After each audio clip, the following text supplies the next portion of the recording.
Hello, listeners. Thank you for being here today. You are in for a treat with Spring Washam, a woman that you're about to meet. And I hope that you leave this hour being as blown away as I am. I came into the interview with a little bit of a wounded heart from a difficulty that I had today.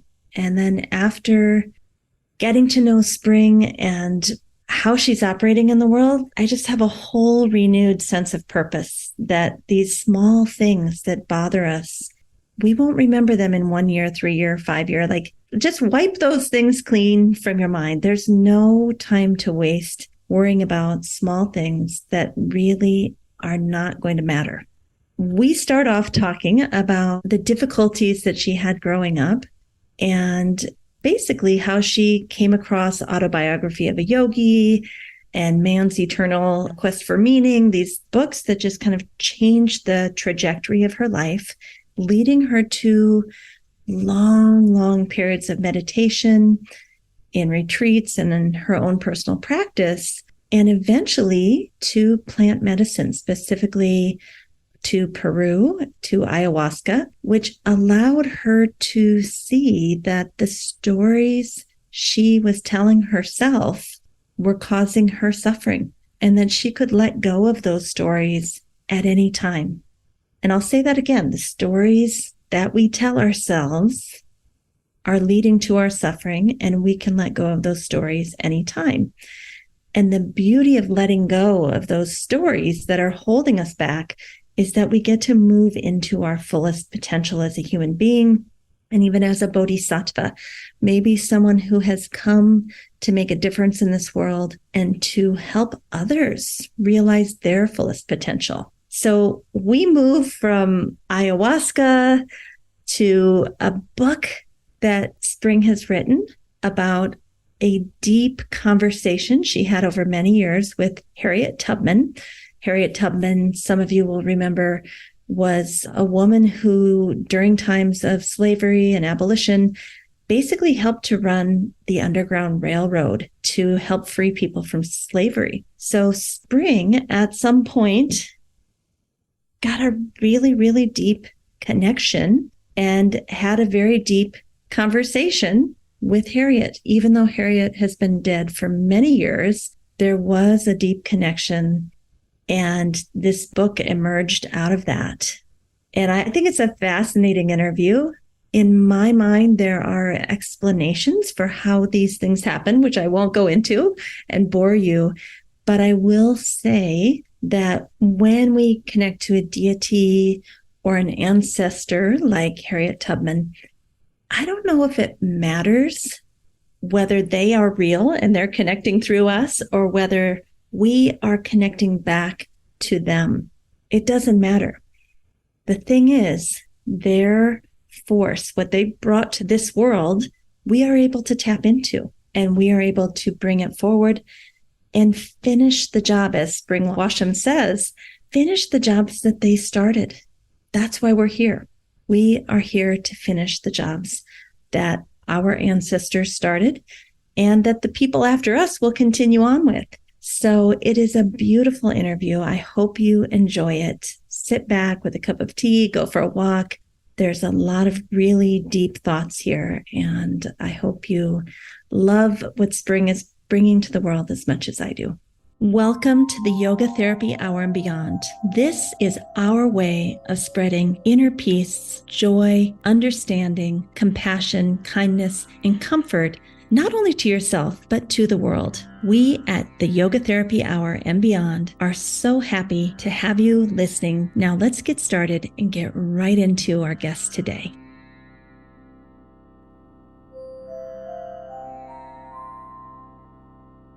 It's my pleasure and honor to welcome you, Spring. Thank you for being here today. So happy to join you. Spring, I believe you live in Oakland, California. Is that right? Well, I was up until a couple of months ago. I just relocated to Atlanta, Georgia. Wonderful. Just a whole world away from Oakland, California. Yes, it is. Both are wonderful places. So Spring, we decided that we're going to wander and wonder together today. And I loosely am very interested in your ancestors and your connection to your ancestors. But before we go there, I had read on your website that you grew up in a pretty difficult situation. And there was one point where you read the book, An Autobiography of a Yogi. So can you just tell us about that? Yeah, I think that book, like so many other people that I meet around the world, that book is so inspiring. And it really was one of my first spiritual books. And it got me on the path of meditation. I think I read that one and another one by Paramahansa Yogananda, Man's Eternal Quest, which was all about meditation. And that's really what got me on the spiritual path. Prior to that, I'd been involved in, I guess you could say, completely in the self-help movement. As a teenager, I was studying psychology, mostly because I had such a difficult upbringing. And with that came depression and trauma. And in those days, I was really so drawn to living a spiritual life. There wasn't a lot out like there is now. Back then it was like some tapes I remember listening to. And it really inspired me. And then when I started with the Hindu practices and Paramahansa Yogananda, I really got into meditation, which I could say changed the course of my life in many ways. And what is it about the path of meditation that has been so healing for you? Well, I wrote my first book, A Fierce Heart. I was writing about being younger and looking at all of the difficulties around me and the suffering and the adults and addiction and trauma. I remember always having this thought. I had the thought, we have a thinking problem. Something is wrong with our minds. Like, why are people so emotional? Why are they screaming? Why is this happening? And so as I got older and I started studying more of, the power of thought and the new thought movement and getting involved with all that, I realized that if I could just slow down and be in the present, I recognized that I would have more power, right? I could not be so lost in my thoughts. So when I started meditating, that became a relief, these periods where I would just be resting without being so caught in my stories and my painful thoughts. And for me, that was everything. It was like, wow, I can live if I have some control over here. So meditation just became a really powerful technique to get unstuck, untangled, and not lost in all of these painful stories. So I want to go there because I think many people, maybe even our listeners, don't have that thought that this is a story. For them, this is my life. This is painful. There's no way to get out. What do you mean that's a story? Can you unpack? Well, yeah, completely. I mean, I think a lot of people are like that, right? We just live in our minds. And a lot of the thoughts that are running through our mind, our beliefs and our ideas are often really painful.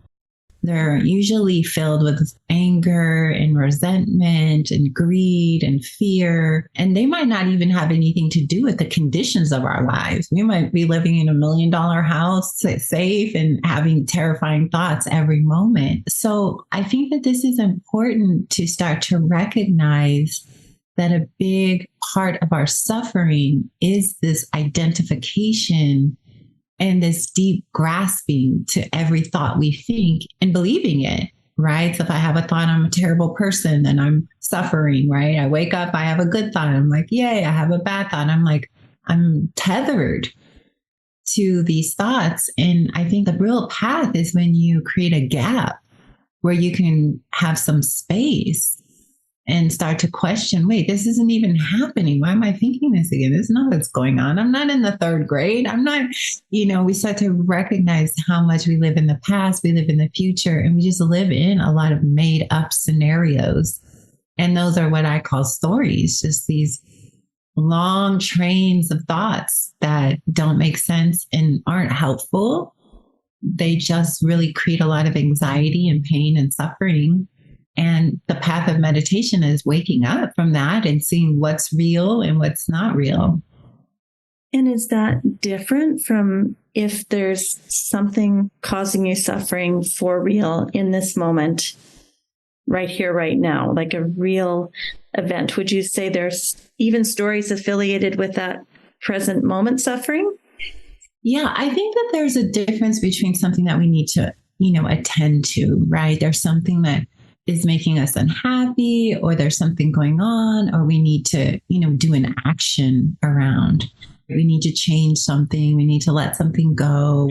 Yeah, there's the thoughts around that. But I think 90% of the thoughts that most people think every day are just the same thoughts that they thought the day before. And science can show us that.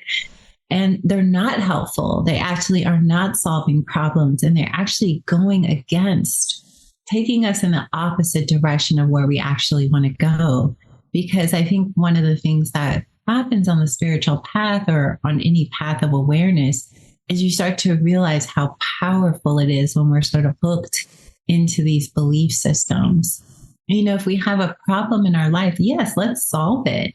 But endless sort of doom and gloom, or this repetitive thought about it, or getting into like heavy negativity, that won't solve it. Actually, it's the opposite. It's kind of letting go, opening up, creating space. When we start to practice meditation, we start to lose our fixation on these thoughts and beliefs and stories. We start to lose identification, I like to say. So I think that brings me to something on your website that I was so fascinated about. And that is that, I don't know if you're a part of a documentary called Fostering Ancestral Healing. Yeah, well, I'm right now in the process of creating a documentary about connecting to the ancestors, connecting to the unseen world, right? Family trees, healing family lineages, and more understanding about that. For the YouTube version, I'm going to pull up Spring's website. So it says, documenting the healing process of ayahuasca among a community of BIPOC visionaries, leaders, and healers. I just want to know more about that. Yeah. So loosely, the documentary is called Rising of a New Sun. And I filmed like a year and a half ago a retreat that I was leading in Peru. My work has involved different healing modalities. So I have been working with plant medicine in addition to all my other writing and teaching and healing work for many years. And so it started with an incredible group of visionary folks that came down to the jungle in Peru and joined me for a 2-week retreat. I brought in a film crew and we documented that. And out of that group of people, 5 of us have stayed in touch and have gone on to do incredible work. And that's one of the reasons I'm in Atlanta. And we're just kind of documenting our journey to working with the ancestors, to healing ourselves, our family trees, and then becoming people who want to contribute to making the world more wonderful. You've said so many things of interest. This may seem like a normal conversation to you. For me, this is like a little mind-blowing. Like, okay. Yeah. So let's unpack it for our listeners. Sure. So when you say using plant medicine to help, you didn't say these words, but this is what I interpreted, and please correct me, to help like heal the wounds of probably ourselves and our ancestors. Correct. Yeah. So when I think this was 2007, I had kind of a breakdown while I was on a meditation retreat, a 3-month, very intense retreat. And I guess it wasn't really a breakdown. It was a break open experience where all this unresolved trauma was. So I thought I had dealt with it, that story. We were like, haven't I healed this already? And then it's like, oh my gosh, it comes up again, right? But it came up in such a big way that I was so overwhelmed by it. And when I left the retreat center and came back to my home in California, I met a friend of mine who was an amazing psychologist. And she said, well, it sounds like you're really dealing with some deep trauma. Maybe you want to work with this plant from the Amazon. And I was like, what? But at that point, when you're desperate, you'll try everything, right? I wasn't eating, I wasn't sleeping, my body was shaking. I couldn't figure out how to ground. we know now that those are trauma responses. We didn't know as much in 2007 as we know now. We're so much more trauma informed. So I was introduced to this plant. Went with a group of psychologists up to the mountains in California. And I heard that it was like this drink and you drink it and it can help you and it's good. So I was like, okay. So I remember I went and I just had the most profound experience of healing, of understanding, working with my trauma. And at that point, I started taking trips to South America. Mm. So from then on, I began to spend 1 month to 2 months in the Amazon working with Indigenous healers and working through my trauma with healing with plants, plant medicine, one of them ayahuasca, other plants too that weren't psychoactive, but ayahuasca is a powerful, I guess, spirit doctor, call her grandmother. That led to me really getting on a path of combining my work.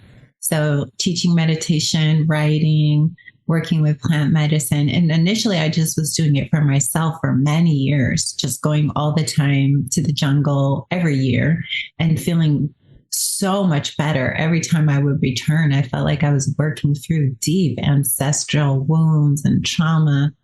Like so many people, there was so much suffering in my family, suicide and abuse and abandonment and all kinds of things. And, with my parents and my grandparents and my great grandparents.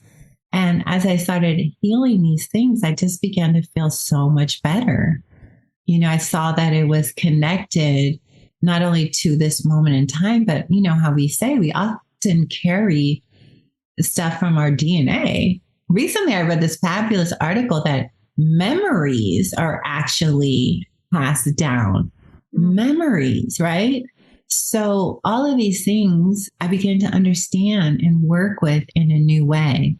So the documentary is about that process of healing, but then it's also what happens when you are healed and your heart really opens, then going into the world and creating change that you want to see, helping others and service, working to build things that are a benefit to other beings. So this particular documentary was really focused on this incredible group of people. One was like a Rhodes Scholar from Oxford. Another was a minister. They were so incredible. I was like, I've got to film you all. And they were so open to it. They're like, okay. So that's the documentary. It's just like this awakening of this healing energy. And now I'm following us on this next project and documenting what we're doing in our lives, just to be an inspiration to others. I just want to pause there for a moment because that's intense. Everything since 2007. I mean, we're in 2023. Yeah, the retreat was just like at the end of 2021 and we're still working on the film and I'm excited about it. And that's just one of my projects that means a great deal to me. So thank you for giving me a chance to talk about it. Not everyone gets that. And yeah, let's keep going. If I ask any questions that are personal or you don't want to answer, I want to give complete permission for you to just say, Amy, back off. I've never done ayahuasca. I have many friends who have, and they've told me stories. And it kind of goes back to what we were talking about in the beginning. Like they see their stories that they are suffering from kind of fall away. Yes. They see a truth that they had never seen before, and they see their role in their own suffering. Is that what happens to you, or is it something totally different that's been healing for you? I think that definitely is what happens. You start to see that you're making up so much. You start to understand that thought vibration affects your body. And that our belief systems actually can make us ill. You start to see how the suffering arises and we attach to it and then we tell it over and over and over and over and over again. Sometimes people go on for years living in these stories of suffering or really negative belief systems, debilitating belief systems. And when you work with plant medicine, I think that's the thing that people find the most inspired about it. And, there's a whole movement right now, psychedelic therapy, because people have gone as far as they can, maybe with a therapist, or they've worked on the problem on the mental level, but they can't seem to break through that habit. They know what they should do. They've tried it, but there's still some deeper core fixation. And I think what's so powerful about plant medicine is it can go down into those core levels. And then when we lessen our attachment and we see, oh my God, I'm making this up. Like I'm creating my suffering. I can turn the channel. I can turn the TV off even for periods of time. I can go outside. And we start to really practice a kind of liberation. And it's exciting and it's helpful. People start to feel happier in their lives. Hey, did you know that Optimal State has a special course to help you learn Yoga Nidra? The first course is free. It's called 12 Days of Yoga Nidra, and you can find it at www.optimalstateyoganidra.com. And if you like that and you want to add becoming a Yoga Nidra facilitator to your skill set, no matter what job you do, which might be being a mom or a nurse or a therapist or a yoga teacher, we would love to train you in our 6-month Yoga Nidra Facilitators course. Again, www.optimalstateyoganidra.com. We hope you'll join us. I'm a little torn here because on one hand, what you've described sounds so amazing. And I feel like everyone should have this opportunity to see the suffering we're causing ourselves. And on the other hand, especially for the BIPOC community, there is real suffering and absolutely. Absolutely. Can you talk about that balance? Yeah. For communities of color, one of the reasons people often start to want to be inspired to work with the medicine is to heal from racialized trauma, because that's so much in our family trees, especially if you're someone from the African diaspora, and you've done work and you're a descendant of slavery, and that you carry this kind of energy and it's so unconscious. This is not something you can articulate all the time. This fear, this terror, this negativity, this self-hatred, this sense of, inferiority. And most people are like, hey, I'm ready to let this go and see myself as I truly am. And this is what we're all looking for. We're all looking to see ourselves as we truly are. So there's this relative level where we have these bodies and we're in this system. In Buddhism, they call it conventional reality, where it's like, my name is Spring and you're Amy. And we use all these pronouns and we have identities and we get hurt. And then there's the ultimate level where we're light and we're stars. And we're a source energy. And both of these truths have to be understood and respected. So we heal on one level and then we're healing on the other level. If you don't recognize that two of these truths are happening simultaneously, it's almost like you can't liberate. If you believe only in that you're stars and you don't understand on the relative level, we can create great harm. And there has been harm, and that has to be tended to. We're not connecting with our heart.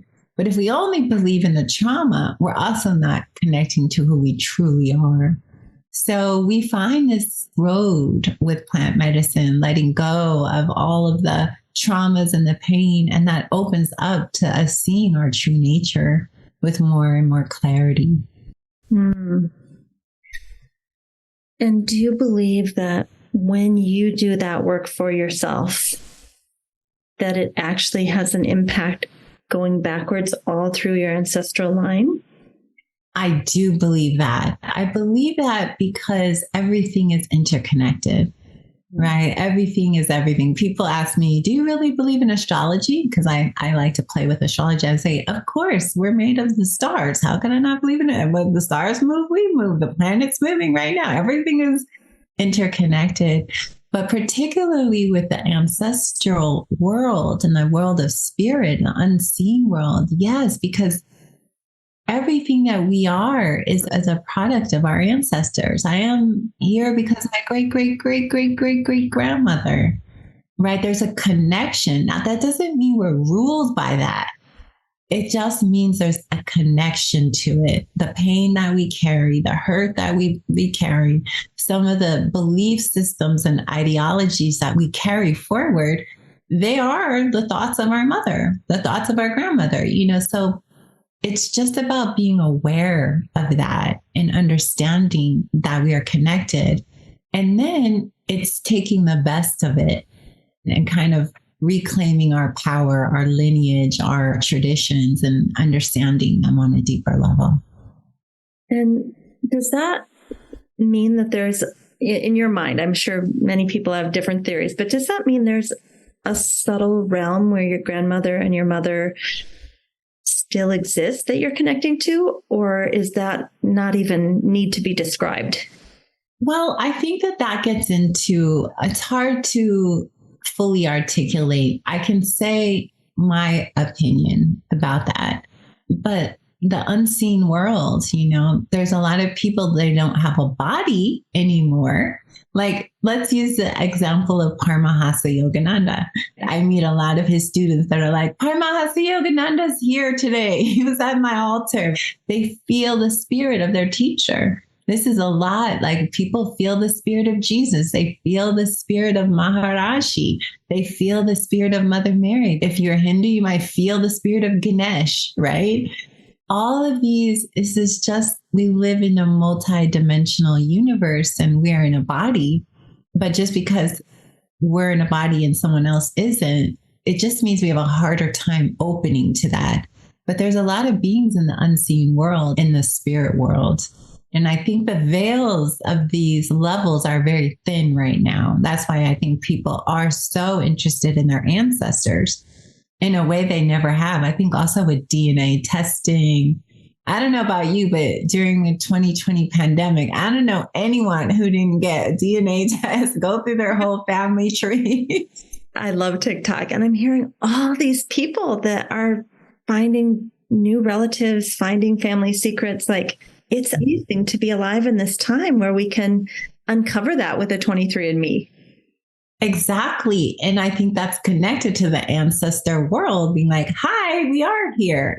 People are finding old photos and messages and letters. And also exactly what you're saying is these deep family secrets, often one of the downsides. And I had this happen. One of my brothers, my half brothers, we found out that who we thought my father is not his biological father. So I've heard so many stories of that. But people knowing these things in their heart, right? Feeling something isn't quite right? I don't feel connected. So all of these things are us looking and making discoveries and trying to heal what our ancestors have done. Maybe that we're wrong. Maybe, we can set things right in our own family tree. We can forgive where maybe others couldn't. We can let go. We can make peace. We can pay the debts, clear the slates, which is a deep part of our role on the spiritual path. It's like we come to bring peace to the family tree. And I don't know about you, I listened to a beautiful interview with Kerry Washington around this topic also. And she said something to this effect. It just feels like things get righted into place. Like, okay, that suffering ended with me. I'm moving forward in a new way. And that just feels right. Some people feel that's unfair. Like, why did I have to pay all the debts? But other people feel like, yeah, let's do this. Let's settle up and move on. Yeah, let's settle up, because what happens is when we do that settling up, guess what? We feel at peace. You can be mad that you're just going to stay angry, right? It's like, well, we're here, something arrives on my plate. It's my work to do. I think of this new generation as they're doing this work on behalf of even other generations. They're carrying the work forward of previous generations. And so this is what we all do, each generation in our own family tree. And then ultimately, there's only one family tree. We start to realize that with plant medicine. It's only one tree here, really. That's a deep one. That takes people a little more time. But therefore, we're doing everything on behalf of the one heart. So that is the definition of a bodhisattva, yes? Yes. A real definition would be someone who dedicates their life to healing and awakening, right? To their highest potential to be a light for others. I'm going to do everything I can to wake up, to become a fully awake being so that I may carry this light and be of service to all beings on a greater and greater level. Mm. It's their motivation that all beings is what gets them up in the morning to practice. I feel on some level, Gen Z and the Alpha Badgers have kind of taken on this task. They understand that there's no way forward to do things the way we've been doing them. So you might as well get on board with, they don't call it a bodhisattva, but you see so many of these young people taking on this attitude because there's really no other way forward for humanity. And I think they feel like, yeah, we have to pay the debt, but we get to pay the debt.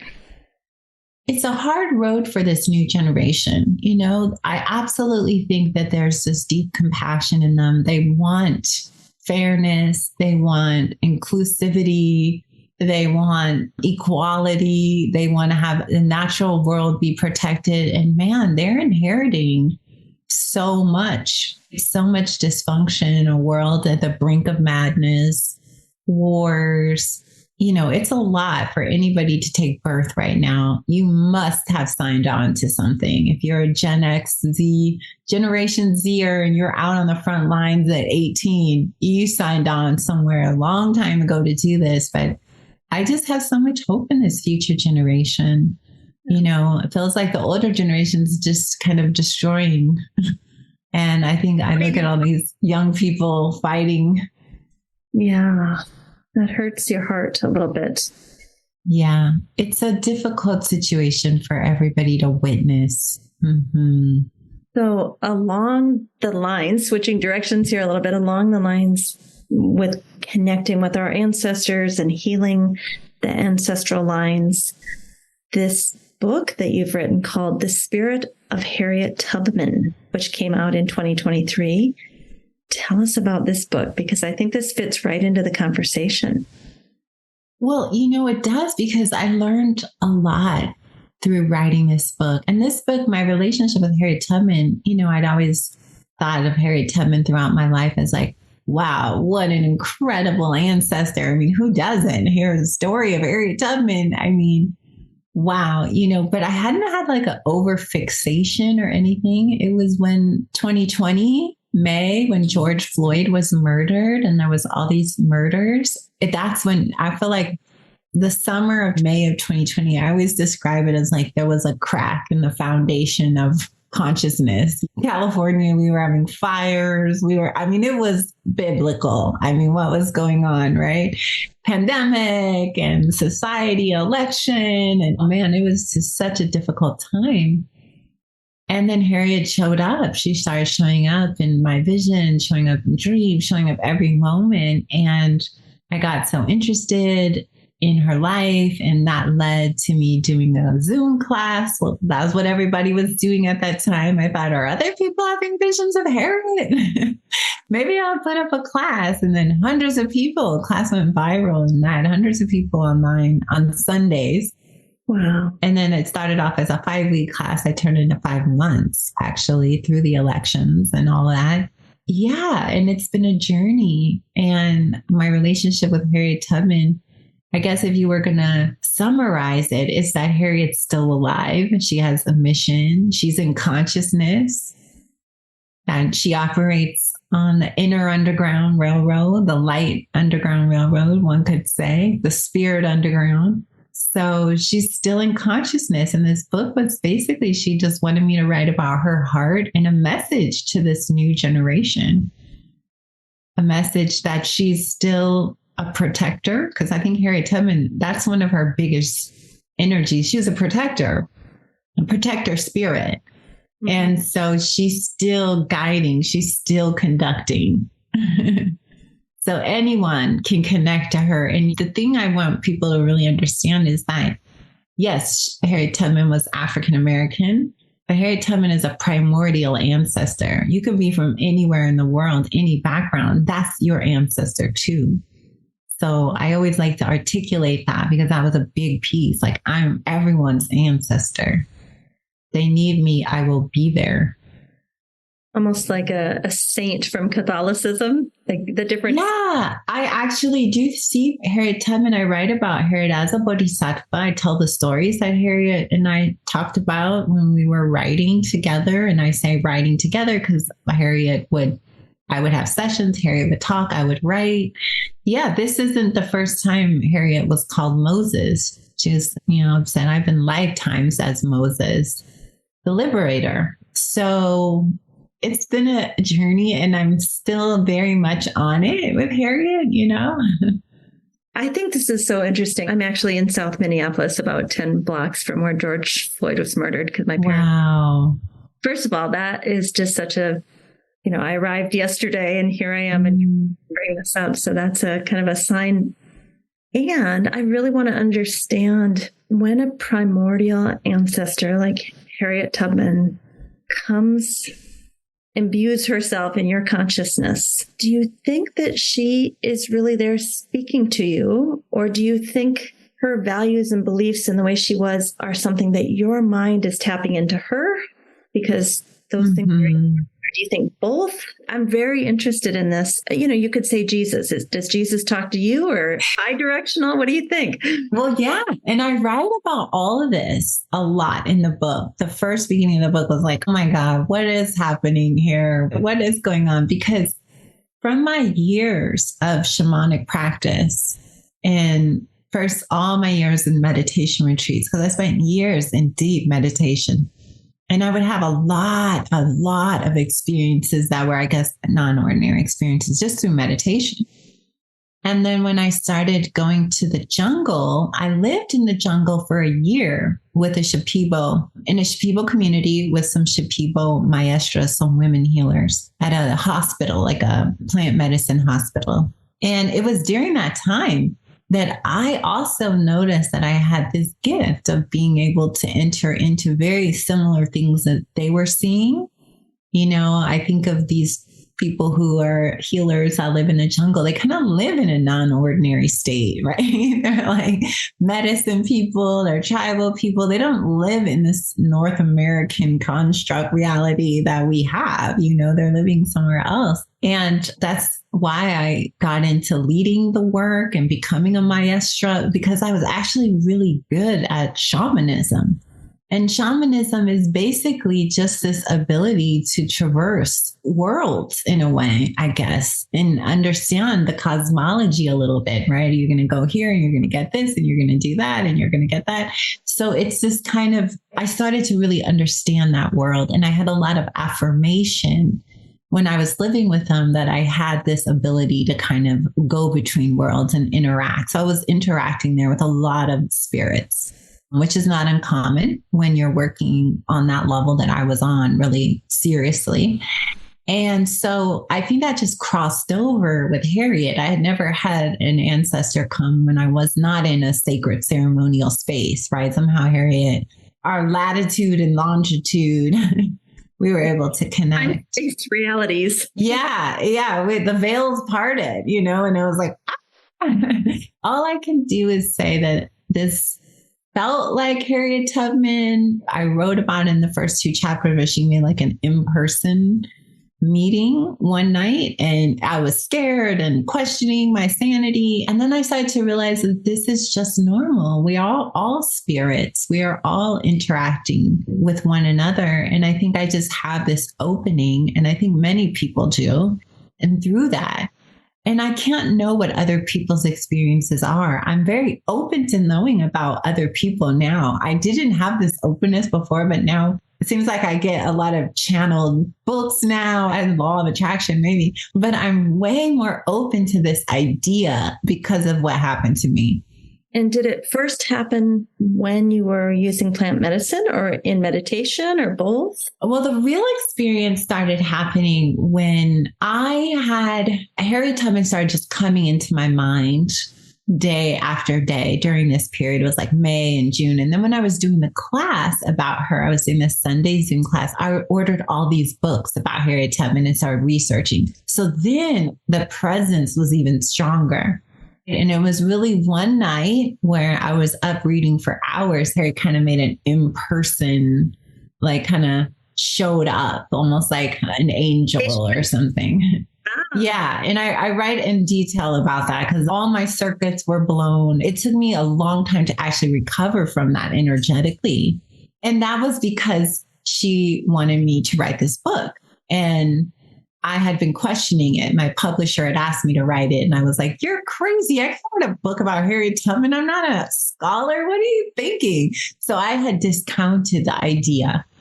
And then Harriet showed up to be like, no, this is your task. This is something. And that's something that ancestors will do, is that when we're working with the unseen world, especially in your ancestor lineage, oftentimes they'll ask you to complete something that they themselves were not able to complete. Harriet Tubman always said, and I write this throughout the book, my mission was not done. I abolished slavery, helped get slavery abolished, but not the mindset. And the mindset is like leaving a landmine in the ground. Unless you get that out, it's going to detonate. So she did the legal parts. And also Martin Luther King's, his work was not done. You know, there's a lot of people who left here, who left work undone. So now this generation, me included, are trying to just fulfill the wishes of these ancestors, which is about freedom and love and truth and equality.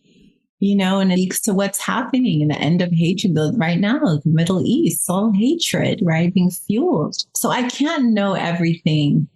All I could do is just trust my own channel, which was hard. I had a lot of doubts about it, and I was able to overcome the doubts. So then I have to ask, how did you overcome? Because, like, honestly, if something like this happened to me, I would wonder, number one, am I losing my mind? Number two, who am I to do something so important? Number three, I don't know if I can do that. I mean, I could just come up with lists and lists of reasons not to. I mean, I had those lists too, but the connection with Harriet, I think that's the thing. The energy was so strong. Like, one of the things about Harriet Tubman that I felt when I was around her energy, I could climb Mount Everest. I think this is why she was such a powerful conductor, right? That's why she was a general and a commander and was leading her own brigade of troops. Because if Harriet here, you're like, I can do this. I'm going. It was part of my own journey. I was on the Underground Railroad with Harriet. She was a conductor. She was getting me through this journey of this material and that book. So these messages. Another thing that really affected me was that when people read it, they were so in tears and moved that they were like, this is definitely a spirit transmission. And so that also gave me like, is this okay? What do you think? This is what's coming. And people's reaction also was deeply touching. So it is a hard to believe story. It's still something I'll be processing my whole life, is this connection. And were you scared, or did the spirit of her give you courage? It was both. The bigger me had courage. The true spirit of my heart had great courage. The little me, the mind, the small me had all kinds of fear and anxiety. As it was about to be published, I was like, people are going to hate me and they're going to laugh. And so I just trusted. I had faith in Harriet. I have faith in what I was being shown, what I was seeing, what I was feeling. I trusted my heart. It felt like an important message. It feels that the people who find this book right now are so deeply moved. So I just trust that too. They feel inspired and they develop a connection to Harriet Tubman, which is exactly what Harriet wanted people to connect to her energy. She's a little bit like a deity. I feel like if I was to, in the book cover I had designed, she looks like a deity on the cover. And I think she's a deity for this wound, the racial wound. You know how you call on different deities for different things, you know, one you might say wisdom, one, I need to get rid of obstacles. Okay, well, you know, but I think Harriet's like, who do you call on who understands the pain of racism and all the hurt and the historical wound that we're all holding, whether we're conscious of it or not. You're an American, you're holding it. And you're in the world, you're holding it. But this is a particular kind of suffering And I feel like Harriet's kind of like a bomb. And did you have this fearless heart before her also? Is this part of your personality, or did it develop through plant medicine? And like, how did you get this? So many people want what you have, even though they don't want the responsibility that ultimately goes with it. Right. Well, I think it's just, I don't know. I think through years of practice, like I did years of meditation retreats and practice, and I'm still practicing all the time. It's becoming. And I think each challenge, yes, after writing that book and going through that whole experience during 2020, and my whole experience was writing about Harriet Tubman through that 2-year cycle, I grew tremendously and I learned historically. And that was hard. It was like I had to deal with my own trauma, my own racialized trauma. And I think every time we go to the depths of our own pain and we're able to meet it with compassion, we become more and more strong. We become more of who we are. We become less afraid. And it's not like fear goes away. It's just that we don't respond to it the way we used to. We don't let it get in our way. And I'll have to keep working that edge because in the end of the day, I'm a practitioner. Every step, it's like trying to practice. Can I be present for this? Can I be in my heart? This is not a one and done. This is a long journey of walking and toward liberation. And so I'm learning all the time from every experience. I think what you shared with us today is going to encourage us and nourish us to keep walking step by step, day by day, moment by moment. I'm really, really grateful that you came today to share this story of heroism, both for you and Harriet. Is there anything coming up? I'm going to pull your website up online here for those watching the YouTube version. Your website is www.spring, as in the season of the year, Washam, WASHAM.com.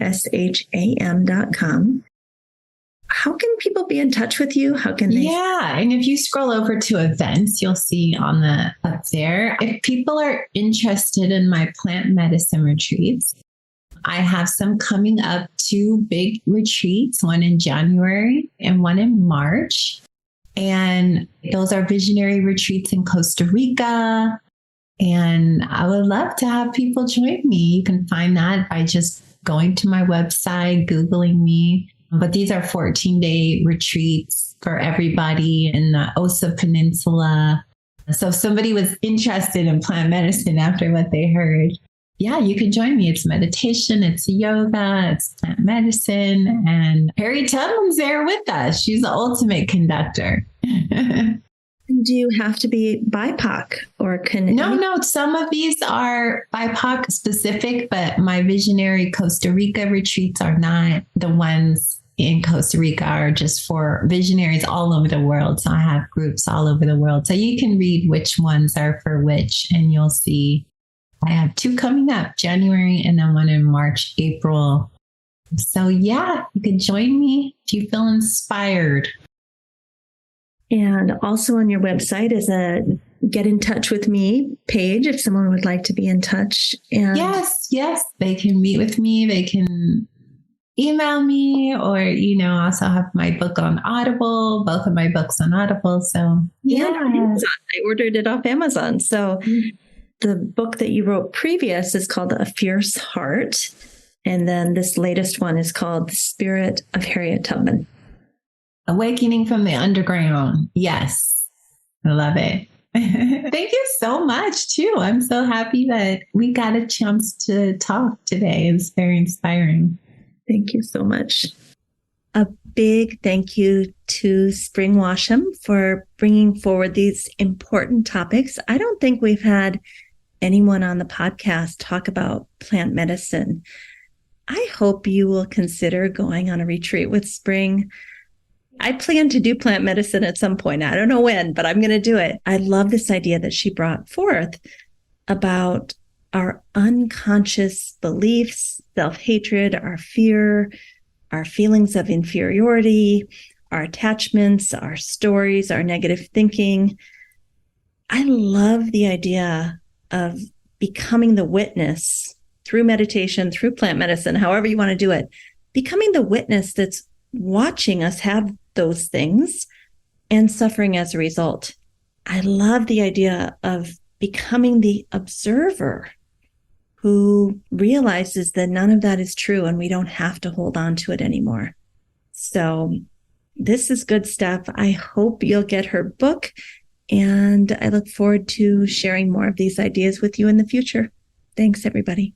Thank you for listening to the Yoga Therapy Hour and beyond. We love to give you the gift of this podcast each week, and we'd love your support. You can support us through becoming a Patreon member. You can download the Optimal State mobile app and join as a member of the mobile app community. You can give us a great rating on the platform that you listen to this podcast on, and many other things that would help us. Contact us if you'd like to be of support. Thank you for listening, and we look forward to our continued relationship with you. A special thank you to our team here at Optimal State. We are truly a global family. George Mantuan, one of our executive producers. Adam Satchel, senior media producer and sound engineer from the Philippines. Krishna Panchal, a producer from Canada. Modupe Abdullahi, who does the show notes and is an editor for us from Nigeria. And Peter Morley, who wrote and produced the music for this show, who lives in Australia. Find more about Peter's work at www.zenmusic.biz. Thank you for listening. We'll see you next time.